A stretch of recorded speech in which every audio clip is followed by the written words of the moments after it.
All right. Sweet. All right, underway, rolling. So this would be, I guess this is official episode 1. Can we call it that? I don't want to call it a podcast yet, but that's essentially the format. Just a chat.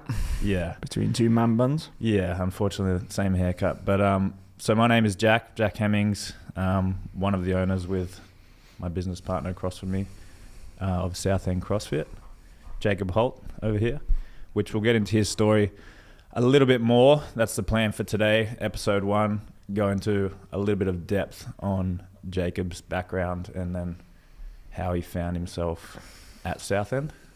Well, originally, we'll get to that. But I thought I'd start just a little background on why we're trying to do this podcast, and then we'll get into Jacob. Probably one of your dreams, is it? Talk about yourself. Get into me, mate. Get into me. Come on, let's open this up. Half an hour talking about yourself. I just hope I didn't cry on the first episode. Yeah, save it if we can. So basically the reason behind this podcast, and I have written this down, this isn't off the top of my head because I would have forgotten it. So I'll read it quite formally. Our overarching goal is to impact as many people as possible with our community. We believe we have the best place for people to train with a great community. The podcast shares who we are as owners of the gym on an extra level, as an insight into our community and values. We feel the more we share of this, the more we can welcome new people through our doors to achieve that goal. We already know there's 1,000 podcasts you can listen to on how to structure your macros or train your lactic threshold. You like that stuff? But what we specialize is understanding everyday athletes and the experiences of running a gym full of them. We hope you can learn a little bit more about us, our gym, our community, and the everyday journey of fitness. And I just wrote this part this morning. Basically, we fucking love our gym, the people in it. We already talk about it every day for hours on end to each other, so we may as well record a bit of it. Yeah, I think that's perfect, mate. Yeah, Summarize we just want to kind of add a bit more value, 1 to our members and 2 to the small but ever growing community which we have in Maroubra, and hopefully that's going to expand further out. Yeah, exactly. We've got a pretty cool thing going. I think this is part of our commitment to doing our best. Yeah, and it's sort of developing connections as well between us and our sort of surrounding participants in this weird CrossFit space, which we have. Yeah. Which we'll get into about that, because we do get some weirdos in it. Yeah, which we love. I think right? we're probably the only normal CrossFit gym owners in. And you can make your mind up if you think we're normal. I mean, yeah, we can make your mind up after. I'm sure people will find out that maybe not so normal. And actually on that, if people are listening, it means you've clicked on to listen to this, which is pretty fucking cool, I think. If it's more than just my mum, then that's incredible, so thank you. I hope my mum doesn't listen to this.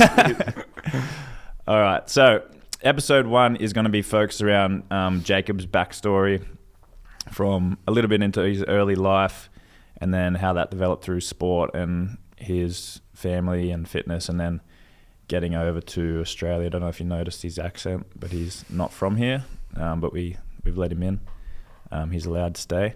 But we recently did a sort of a team handbook, and myself and Jacob both put our own quick summary of Southend as a gym, sort of at the head of our values. And I thought I'd just read Jacob's excerpt from that to start off, and then we can fly over to Jacob and he can start talking about himself. So this is quoted from him.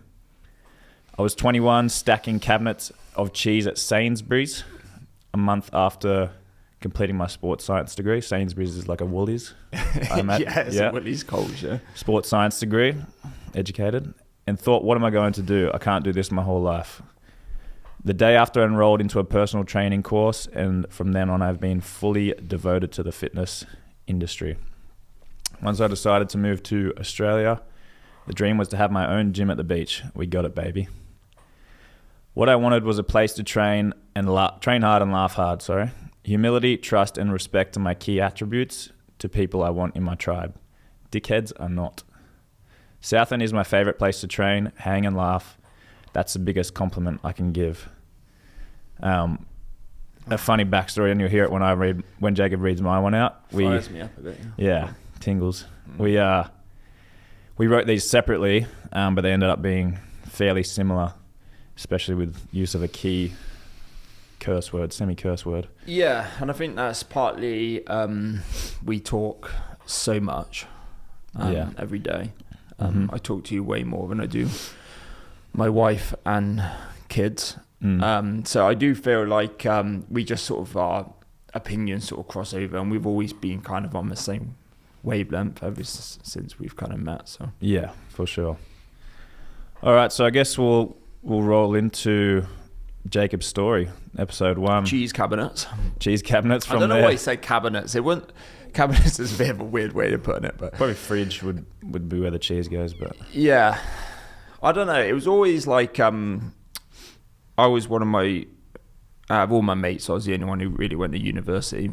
Most of my mates went to trades, and I always felt like it was a bit of a no-brainer just so to put myself off from getting into work basically early on, and then I can go and, you know, play sport and have fun and drink and so on. But there was also this bit of fear that it was just going to be a bit of a waste of time, and you don't actually use what you learn and what you do at university to then further your career in whatever it is. So I don't know. It can't be luck, because obviously I made the decisions to do that, but it wasn't like in my head I was like, I'm going to do sports science and then go into the fitness industry. It kind of just sort of went that way. So personal training wasn't on your radar at the start? No, it wasn't. But looking back, it was always something I kind of naturally lent into, whether it was in our sports team, like playing football, soccer over here, or just going to the gym with your mates. I was always the enthusiastic one about it, I guess, and like kind of taking the lead on it, and always trying to do a little bit more research and always having a plan. Whereas a lot of people you go to the gym with are kind of just rocking up and just kind of think like ticking a box just to sort of get in there. But I was always like, you know, what is the purpose of what we're doing today? You know what I mean? Do you think that's where potentially like having that purpose behind everything is where you get your motivation? You're out of everyone, I'm probably on the further end of the scale in terms of internal motivation for training, even being a gym owner. But you were always, especially when we were training together a lot, you were the one, you know, teeing up the training session and that sort of thing. That's 20 years worth plus of training, right? And you're still doing that today. You ran this morning. Yeah. For example. Yeah, it's been a bit of a realization over the last like few years, I think, because there's been so much talk about like mental health with people communicating that across, where it was sort of like a taboo subject back in the day.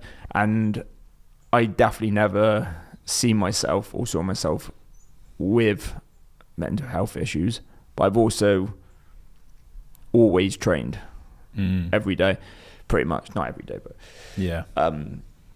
And without that, I feel like I could definitely maybe... Yeah. It would creep in for sure. And especially as a kid, I know it's like that moody teenager, you know, and it's like, I don't know if that is like, that's how we sort of grew up with that. And I don't know if that's different nowadays, where you're just a moody teenager and you just feel depressed all the time. That's part of it. Or that is actually signs of mental health. I don't know. But sport and exercise always gave me purpose. And I know personally that like 2 hours after I've exercised is like the best version of myself. Yeah, I've heard you say it before. Without question, yeah. And your wife says that as well, which is probably positive. Yeah. I mean, after the 2 hours after it, it's usually wanting to have a nap or something, but yeah, back to a pain in the ass. But that's what I'm kind of chasing, I think, and that's what keeps me coming back. My goals from, you know, when you're a kid, you want to be jacked, you want to look good, you want to have a six pack and so on. That is definitely not in my head nowadays. Right. It's more to have that feeling after you're done. Yeah. A feeling you've accomplished something, and then the feeling where you just you're just buzzing for life. Yeah. I fucking love it. It's probably a good lesson in where you should put your training motivation. Like even this morning, it would have been very easy for me not to have worked out. But if I knew if I didn't work out this morning, the day would have got ahead of me. It would have run away later. Yeah. I got a doctor's appointment, and then my kids. So yeah, it would have just run away, and then I would have been annoyed. Yeah. So in your early life of sport and fitness, do you have like earlier memories of your influences in sport, fitness? Obviously football's big in England, but maybe more into specific fitness. You played high level football. I know. Looking back on it, I just always remember I probably enjoyed the fitness side more than the actual like sporting side. I know we're very different on that side because you prefer more of the actual sport side to sport, whereas I would always take fitness test very seriously, and I would always be, like give my all on that. And I've always enjoyed hurting as well for some reason. Yeah. Very annoying to be as a training partner. Yeah. So I've always just like enjoyed that side of it. Soccer was definitely my main passion growing up as a young kid, and then you kind of get to a realization where you're like, it's not gonna happen. Yeah. Was gym training part of your life early on, or was that something when you were saying? Got in about 17, 18. Yeah. But I do remember like being a kid, like I don't know, 14, 15, around that age maybe, and you'd have like a bath or a shower or whatever in the evening, and then you would go upstairs. It ain't going that way. Is that the way you're thinking now? And then I'd always be like do a certain amount of push-ups or like sit-ups after, just like in my bedroom by myself, which is a weird thing to do. And I wouldn't tell anyone about that until now. Just let the results speak for himself. Yeah. But it was like, I was just, I don't know what that drive, I think it was just driven from, at that age, definitely from an insecurity of how you felt and a feeling of trying to fit in. Pretty common, I think, young boys trying to get jacked pretty much. Yeah. Because I was quite an introverted kid at school. Sport gave me that way out, but I had quite severe sort of acne and solid monobrow. So you put those two together, solid monobrow and acne. Yeah. It's a pretty savage place. The monobrow is not your fault. I just want to clarify. When you're that age, well, that's someone else's responsibility. I won't name names. Yeah, I know. Just help me out a little bit, innit? Even when it comes down to the acne, just help me out. A bit of face wash. I'm a little bit. I got a son River, and he's 5, and his eyebrows are normal at the moment, but I can see something up then. So. Oh yeah. Keep sorry about that. Anyway, we're sorting him out. He's 5, so it should be fine, I think. Yeah, but if his eyebrows are reasonably bushy at 5. True, yeah. Yeah. So, late teens, we're looking at hitting the gym. And then you got into, as you said, after Sainsbury's, you did your personal training thing. So, what did that little journey look like, getting those first clients and then building up the coaching side of you? Yeah, so university, sports science, I probably worked hard for like a semester out of the 3 years, and that got me a 2-1 with honours, so I sort of passed through, but I was just kind of distracted by drinking and girls and sport basically. But then once I got out of that, I just didn't want to get stuck somewhere for a long period of time, so that's when I went into this personal training course, and it was awesome. I loved it. That was 3 months, 8 till 5, 5 days a week, and I learned heaps. And then from there, went into personal training in Hartcliffe at a gym called DW Sports. Hartcliffe in Bristol is quite a roughish area, I would say. Not very affluent. That's why you're quite a tough guy nowadays. Is that right? It's actually where, like, we talk about, like, owning a gym, selling is a big part if you want to survive in the gym space. Yeah. You need to be able to sell well just to break even, really, and then obviously then to actually make money and have a successful gym or whatever. And I do feel like a lot of my selling comes from that experience, because I was 20, 21.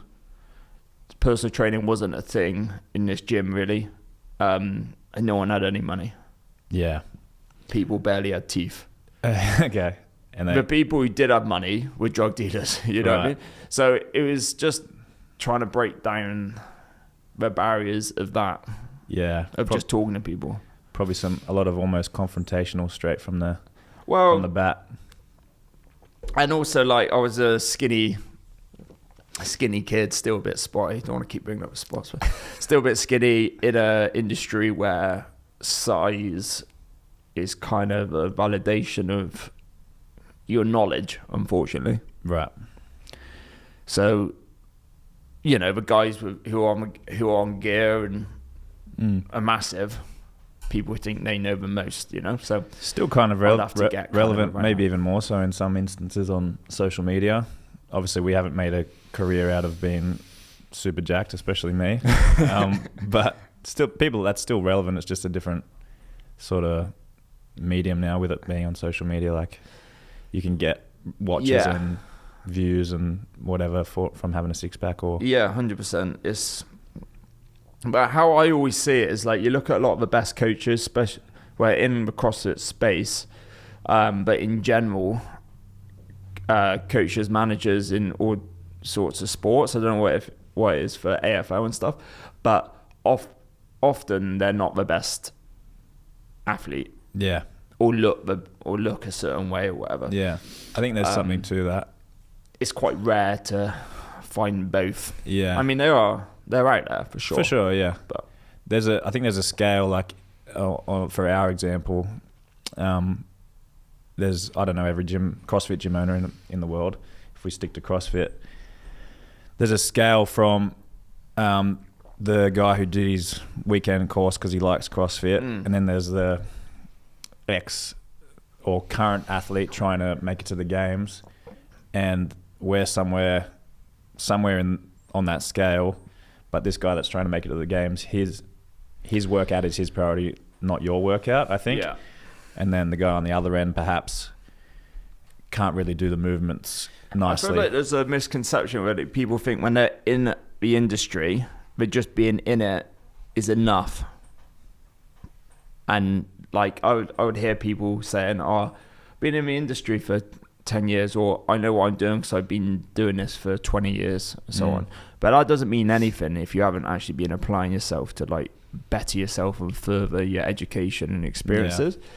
And I see that often with people just kind of just doing the sport without really investing time of, like, why they're doing it and what the purpose of it is, and is there a better way of doing it.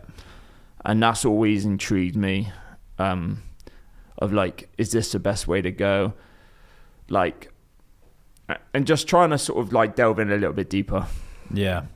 And you can that's just one side of it as well, right? Like, there's so many layers to owning a gym and owning a community, basically running a community. You can be the expert in training disciplines, but if you can't talk to someone, you're not going to have members. If you can't be a mate with someone in the gym, then where's your business, right?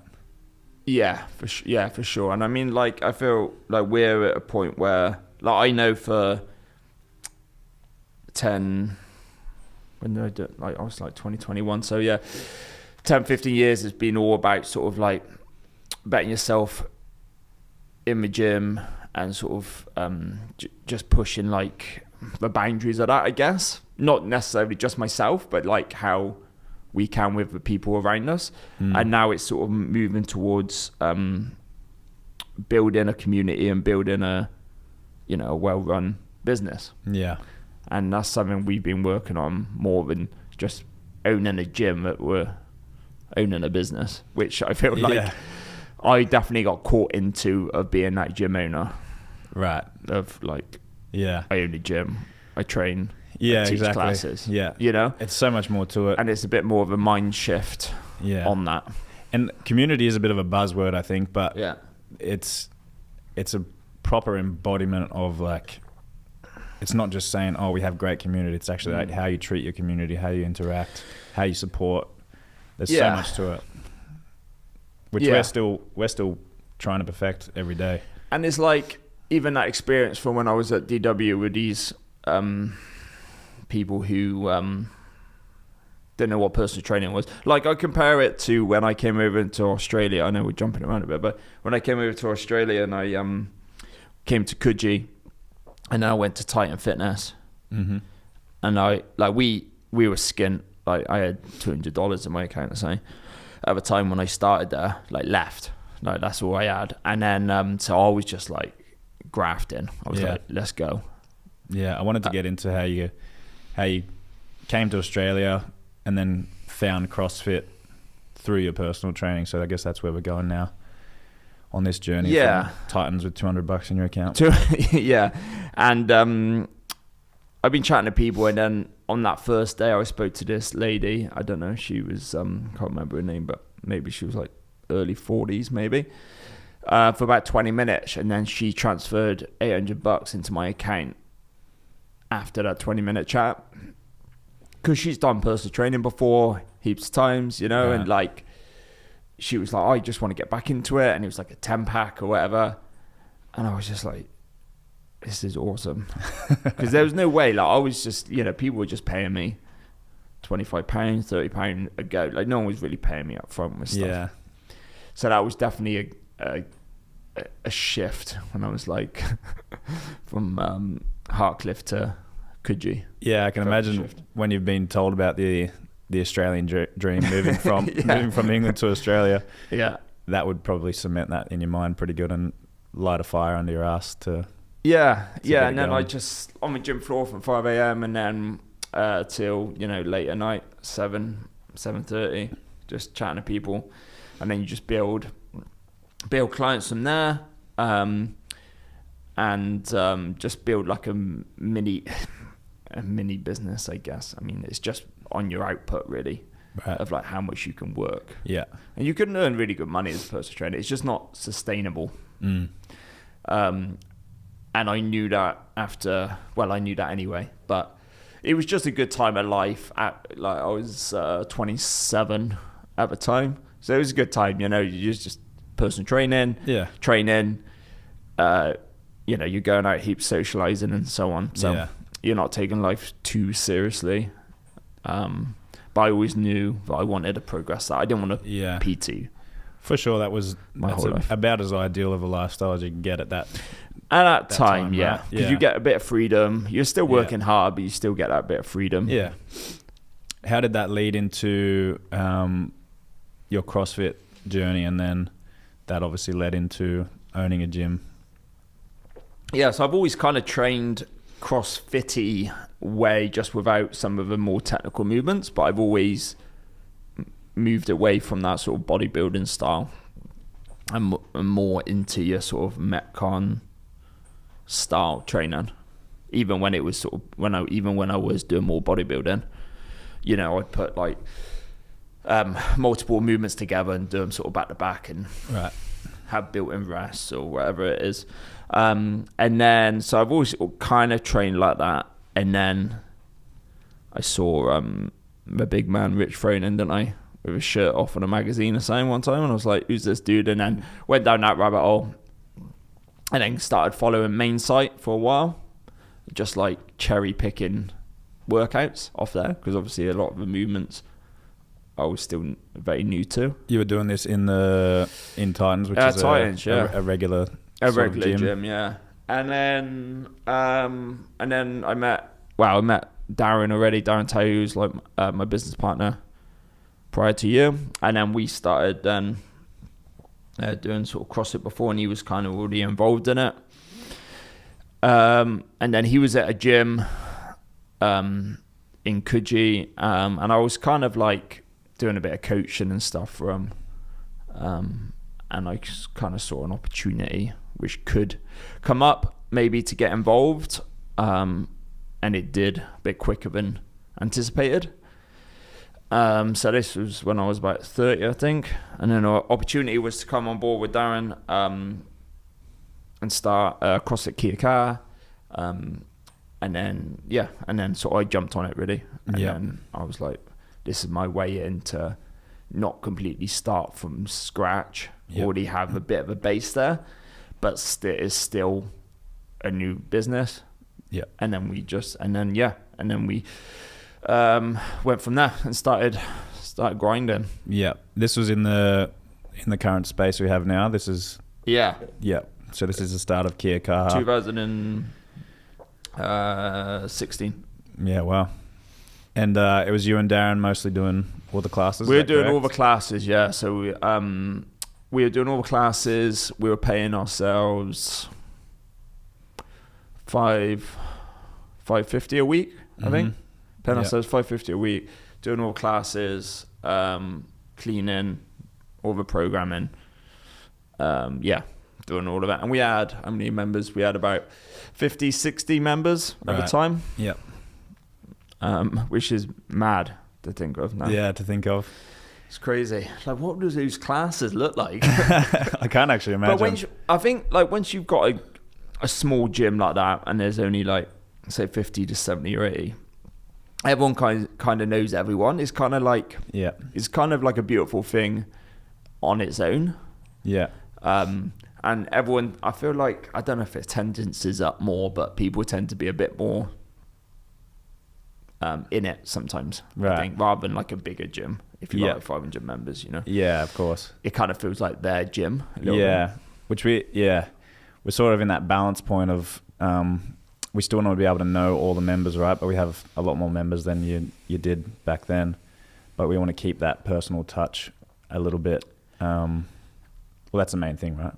Yeah, we never want to go down that route of becoming just this mainstream gym where it's all about the money and we don't know about the members. We never want to go there, but we do want to get the business to a point where the business is thriving, because it's like we've been talking about recently. Members don't want to be part of a business which is dying. That's not enjoyable for anyone. A business which is thriving has a buzz about it. The gym's always moving forward. There's always improvements being made to it. And there's always alterations of like major little changes of direction to keep it sort of fresh and keep it moving forward. 100%. And there are signs of a gym which is where the owners are motivated and fully in. And back in the day, me and Dan were fully in. We just started. And now we're like 8 years down the line, obviously. It was just grind. You're just grinding, you know, just doing all. Like we were saying, a few years later, we saw one of the local gyms. I won't name names or anything, but here's the owner of that gym. He put up like a post and like put his whole day of being there at 4:30, cleaning the floors, doing my classes, training, doing my classes, and then cleaning, and then locking up at like 9 p.m. And he was kind of writing it as like showing off, kind of, or like just sort of saying, this is what I do. You know what I mean? And I always knew that it's just not a sustainable life, which obviously, and then they're closed now. You just can't. You have to. I always kind of think about like, what we're gonna do. Can we do this for the next, 2, 3, 5 exactly years? The same, If you can, and if we can't, like I think about it all the time, even down to like little details of like we just started. I've just started sending out an email to the coaches every Monday, and I'm just like, can I do this every Monday? Or am I going to drop off, or is it going to, And that is something which which doesn't sound much, but the amount of times you say you're going to do something every week, and then you do it for 3 weeks, and then you forget about it, and then it's gone. Which is much worse, right? If you say you're going to do something and you show up, then it stacks everything together. Like obviously that email isn't the only thing you do every week. No. People probably get into a bit of a illusion about what we do as gym owners. But then you add it onto everything, right? And then it's just like, it starts building and building and building, and then you kind of can get a bit. Yeah. And we could coach more classes. We could clean the gym, but if we're trying to go forward in every aspect, like member experience, the actual function of the gym, supporting our coaches, you can't make the same growth, if any growth at all, in all of those factors if you're trying to do everything, right? No. And you just, like we said, it's just not sustainable to do. Whereas if you've got a good group of coaches on board, and that changes a little bit, we're pretty good. Our coaches don't fluctuate too much. We try to look after them as much as possible, and like they make them feel as comfortable, and so they enjoy their time at the gym as much as for they sure can. Yeah, we don't want it to feel like a huge job, and we want to support every other part of their career.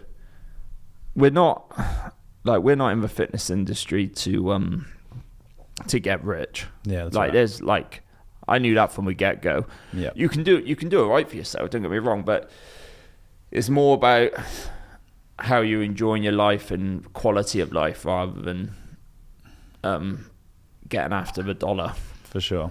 And that something you have to be aware of, obviously, but yeah. And it's the impact that you're able to have on more and more people, right? I think it starts from our coaches. I'd like to think we're positively impacting their life as we're supporting them too. Like we're touching on a couple of hundred people now, and it's pretty cool. Yeah, I think that's the best place. Like one of the biggest compliments, like I said in the intro bit on our handbook, is just like, you just love being in there, and it's hard to know. I mean, I guess it's because of the people in there. Yeah. But the amount of people I speak to who are coming into the gym and instantly they're like, "Oh, I felt great in there. Yeah. Feels like I've been there for 8 years." Yeah. Or I just felt right at home. And that's down to our members, but down to the coaches as well. Yeah. And down to us to install in a good vibe and good, like we were talking about on Tuesday, was like values. Yeah. For us and as a company. And they're essential, but also it's like a tricky one because you can't force people to have the same values as yourself. No. You can encourage or guide. Yeah.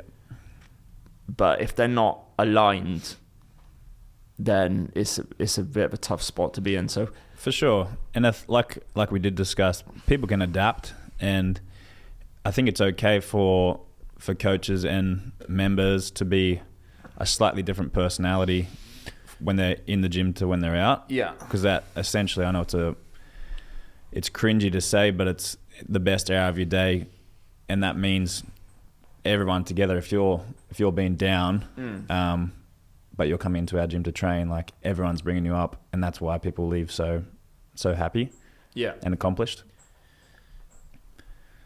So it's just little things like say hello to people when they walk into the gym, you know? Yeah. Which is like the obvious thing to do. For sure. But you'd be surprised. Exactly, yeah. The amount of people who walk in and they're just like, or someone's new to the gym and they're not being greeted. Yeah. You know, when they're like awkwardly standing at the door. Yeah. And the owner's not coming in, or the coach isn't coming over to greet them and say hello. It's very simple, isn't it? Just general, just don't be a dickhead. Like just general like politeness. Yeah. Not feeling like you like one of the big things for us for sure is kind of leading by example. And I don't mean leading by example by fitness capabilities, even though I do feel like as a gym owner you should definitely be striving and pushing yourself in some regard. Now it doesn't have to be you being the best athlete. I feel like it's almost better if you're kind of not, but you definitely need to be motivated and working. Yeah.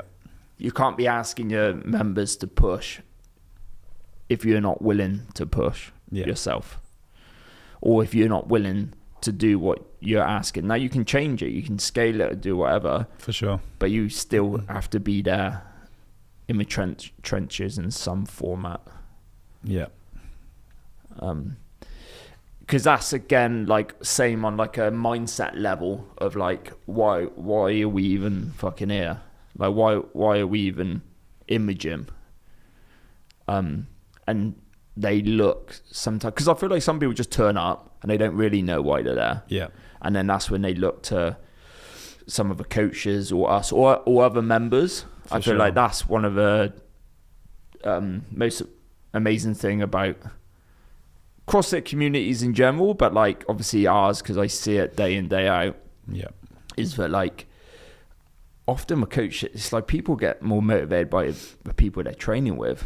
Yeah, for sure. The conversations of people they're training with. Yeah. Let alone the coaches. Like people feel like it's all about the coaches, but it's almost like I feel like the members do it like 100% for us almost, you know? It's crazy when if someone can see the journey that we see, if they see a little snippet of it, when someone can't do a pull-up or they can only do a banded pull-up or whatever at this time, and then a couple of months down the line they're taking bands away, they're doing a pull-up. Like that's one small example, but when they see that stuff that we always see, then it's that little motivation to actually show up. And that's why CrossFit's cool, right? Because you're adults and you're learning skills, you're getting stronger, plus people are talking to you, saying hello, being nice. Like, yeah, you're like, say you're like a dad, you've just joined and you're training at a 12 p.m. class, and then suddenly you're training next to like someone like Kian, who's a dad, you know, successful businessman and so on, and then you're training together and you're kind of like working out together, but you got this you're slightly just keeping an eye on each other and workout, you know, but like in a nice way, and it's like,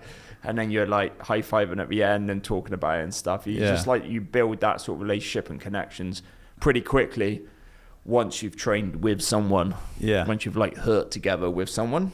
He's a great example for someone that he'd never tried CrossFit. He'd done a little bit of gym stuff in his life, and now he's literally doing bar muscle ups, which is, I don't know how old he is, but he's doing well. He's doing well for himself. He's not that old, man. 60? No, I think he's my age, I think. Yeah, but anyway, that's just one example. Being conscious of time, do you have any final, it's not the last thing you ever say, obviously, but just sort of maybe your little vision for where we're going with Southend? I know it's pretty broad. We've got some pretty big goals and dreams, but if you could close it out with one thing. Yeah, so like the past year, how long have you been on? August will be a year. So we'll say it's about 11 months. Yeah, so the past year has been amazing. Obviously, having you on as a owner, as a partner, is been incredible. Just like from a standpoint of I don't know, just being with someone who's like, we're pretty much on the same wavelength, but also we have, you know, we can pivot on that as well. For sure. And we're just motivated to a clear vision to make our little gym, which, I mean, it's a 500 square meter gym, which in the East is pretty big, but in general isn't that big. Just make it as best as we can. And I don't mean that by like equipment. I mean that by the experience. Like that's one of the things we've written down there. It's like the members' experience. Yeah. I try to make, and coaches and ourselves, but try to make that members' experience the best in a CrossFit gym in Australia. Yeah. Now, how we validate that and how we come to that sort of realization, I'm still trying to work out. Yeah. But that's kind of what I want us to get to. Yeah. And as you say, as we both said, we talk about this constantly. We're constantly working on it. We're constantly thinking towards that, which is a mindset that I hope people can see. And that's definitely, it's exciting for me. It keeps me up at night, but it also keeps me awake during the day. The anxiety. Yeah. But in a good way. You know, for like, sure. It means we give a fuck about it, right? Yeah. You got to have that little bit of an edge. It's like we were talking about the other day, and that little bit of an edge where I feel like on a daily basis, feel like I'm kind of fighting to like put food on the table, even though it sounds a bit dramatic, but I kind of feel like I need that attitude a little bit to it. Yeah. I feel like I could go the other way. Yeah. And start, which I did for a period. There was a crossover between you coming over and like Darren leaving, where there was this a bit of a lull where we were kind of waiting, and it was just a bit of a dead spot. Yeah. And members noticed it without even saying it. For sure. But then looking back on it, I wasn't really even communicating with a lot of the members. Yeah. And if I did, they probably would say that, you know. Whereas we're much more, we're working on the communication aspect, which I think I've come to realize is probably one of the most key components to business.